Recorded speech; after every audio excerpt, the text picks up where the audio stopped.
అందరికీ వందనములు. నా పేరు మిరియాము. దేవుడు ఎంచుకోబడిన మొట్టమొదటి ప్రవక్తని. మోషే అహరోనులను అరణ్యములో చెక్కబడిన ప్రవక్తని.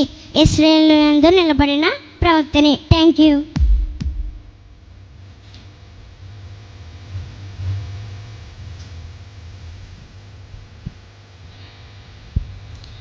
అందరికీ వందనాలు. నేనెవరో తెలుసా? దెబోరా. నేను స్త్రీని, బలహీనమైన దాన్ని కాదు. దేవుని ప్రవక్తగా దేవుని మాటలను ప్రజలకు ధైర్యంగా చెప్పాను. న్యాయాధిపతిగా ప్రజల వివాదాలను పరిష్కరించాను. యుద్ధ సైనికురాలిగా 10,000 మంది పురుషులను యుద్ధానికి సిద్ధం చేశాను. చివరికి పురుషులతో పాటు యుద్ధానికి వెళ్ళాను. దేవుని సహాయంతో విజయం సాధించాను. ఎప్పుడూ నా వల్ల ఏదీ కాదని అనుకోవద్దు. విశ్వాసంతో అడుగులువే. ఆయన తప్పకుండా విజయాన్ని ఇస్తాడు.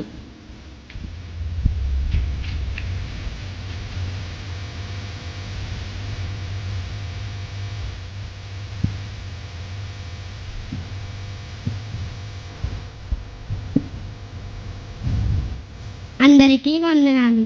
నేను బీద విధవరాలిని.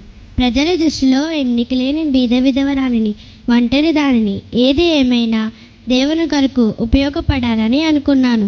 నా దగ్గర 2 కొసలు మాత్రమే ఉన్నాయి. ఆ 2 కొసలని దేవుని కొరకు ఉపయోగపడాలని కానుకగా వేశాను. నా ప్రభువుకి నా హృదయం నచ్చింది. నేను ఎంత వేస్తున్నానో ఆయన చూడలేదు, కానీ నా హృదయాన్ని ఆయన చూశాడు. మీరు కూడా ప్రభువు గారికి నేనేమీ చేయలేను, నా వల్ల ఏమీ కాదు అని అనుకోవద్దు. దేవుని మీద ప్రేమతో, న్యాయంగా, మనస్ఫూర్తిగా ఏమి చేయాలనుకుంటున్నారో అదే చేయండి. దేవుడు ఖచ్చితంగా మీ వైపు చూస్తారు, మంచి ఫలితాలు ఇస్తారు. అందరికీ వందనాలు.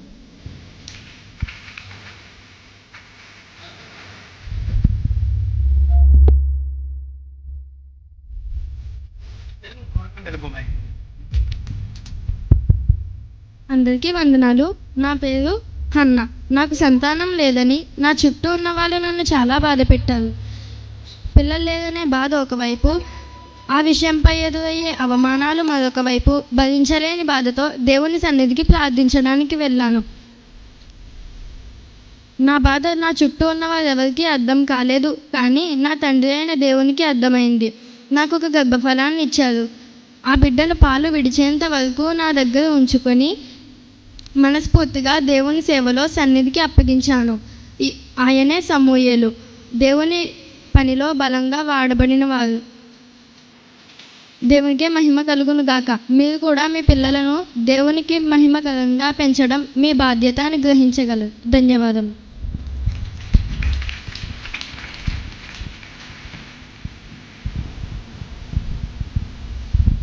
అందరికీ వందనాలు. నా పేరు ఋతు. నా కుటుంబంలో భర్తను కోల్పోయి ఎన్నో కష్టాలు, అత్త నయోమి నేను ఒంటరిగా మిగిలిపోయాం. మాకు ఎన్నో కష్టాలు ఎదుర్కొనే పరిస్థితి ఏర్పడింది. ఆ పరిస్థితుల్లో కూడా అత్త జనమే నా జనం, అత్త దేవుడే నా దేవుడు అనే విశ్వాసంతోనే ముందుకు సాగాను. ఆ విశ్వాసంతోనే దేవుని పనిలో ముందుకు సాగాను. దేవుడు నాకు మంచి జీవితాన్ని ఇచ్చారు. బోయాజుకు భారీగా సంతోషకరమైన జీవితాన్ని ఇచ్చారు. శ్రమలు, కష్టాలు శాశ్వతం కాదు. శ్రమలు ఉన్న దేవుని పనిలో ముందుకు సాగితే, విశ్వాసంతో ముందుకు సాగితే దేవుడు ఖచ్చితంగా సంతోషకరమైన జీవితాన్ని ఇస్తారు. అందరికీ వందనాలు. Thank you.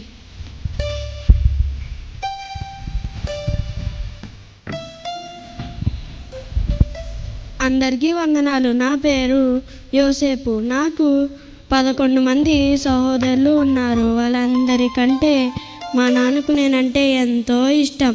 అందుకు నా కోసం రంగురంగుల నిలువుటంగి బహుమతిగా ఇచ్చారు. అది మా అన్న వాళ్ళు చూసి నా మీద అసూయపడ్డారు. అసూయ కాస్త పెరుగుతూ పెరుగుతూ కోపంగా మారింది.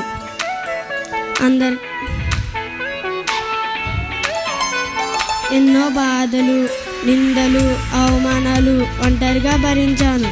అయినా నేను దేవుణ్ణి విడవలేదు. దేవుని యందు భయభక్తులు కలిగి జీవించాను. అందుకు నన్ను దేవుడు రాజు తర్వాత రాజంత గొప్ప స్థాయిలో దేవుడు నన్ను నిలిపాడు. మీరు కూడా దేవుని యందు భయభక్తులు కలిగి జీవించండి, మీకు కూడా ఫలితం దొరుకుతుంది. అందరికీ వందనాలు.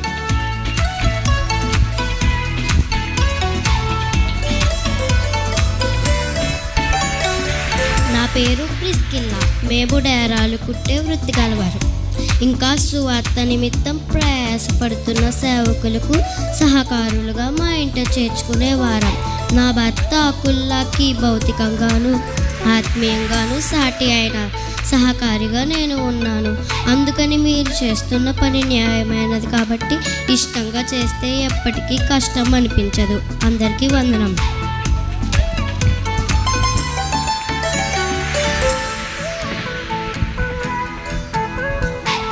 అందరికీ వందనములు. నా పేరు లూదియా. నేను తుయితేరా పట్టణస్తురాలను. నేను ఊదారంగు పొడి అమ్మే గొప్ప వ్యాపారస్తురాలను. ఫిలిప్పి పట్టణంలో నదీ తీరంలో ఒక రోజున అపొస్తలుడైన పౌలు గారు అక్కడికి వచ్చారు. ఎందుకంటే మాకు వాక్యం చెప్పడానికి. మేము ఆ వాక్యాన్ని వింటున్నప్పుడు దేవుడు మా హృదయాలను తెరిచారు. నా హృదయంతో పాటు నా కుటుంబ సభ్యుల హృదయాన్ని కూడా తెరిచారు. అలాగే దేవుడు మీ కుటుంబ సభ్యుల హృదయాన్ని మీ హృదయాన్ని తెరిచారా? గమనించుకోండి. అందరికీ వందనాలు.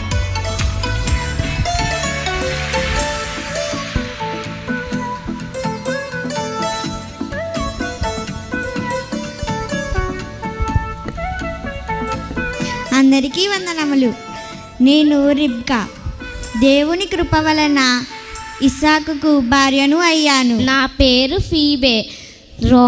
పౌలు గారు నాకు ఒక లెటర్ ఇచ్చారు. రోజంతా సముద్రంలో ప్రయాణం చేసి రోమా వాళ్ళకి ఇచ్చాను. ధన్యవాదం.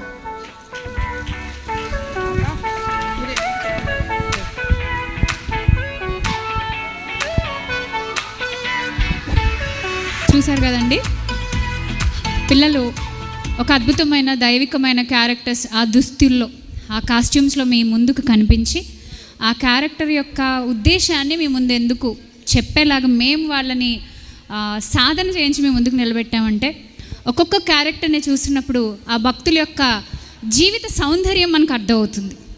కాబట్టి మీరందరూ కూడా, పిల్లలే పొరపాట్లు చేస్తారు, సరిగా చెప్పకపోవచ్చు. ఫస్ట్ టైం స్టేజ్, ఇంత పెద్ద స్టేజ్ మీద వాళ్ళు నిలబడి చెప్పడం అంటే అది చాలా పెద్ద విషయం వాళ్ళకి. దయచేసి వాళ్ళందరికీ మీరు ప్రోత్సహించడానికి గట్టిగా చప్పట్లు కొడతారు.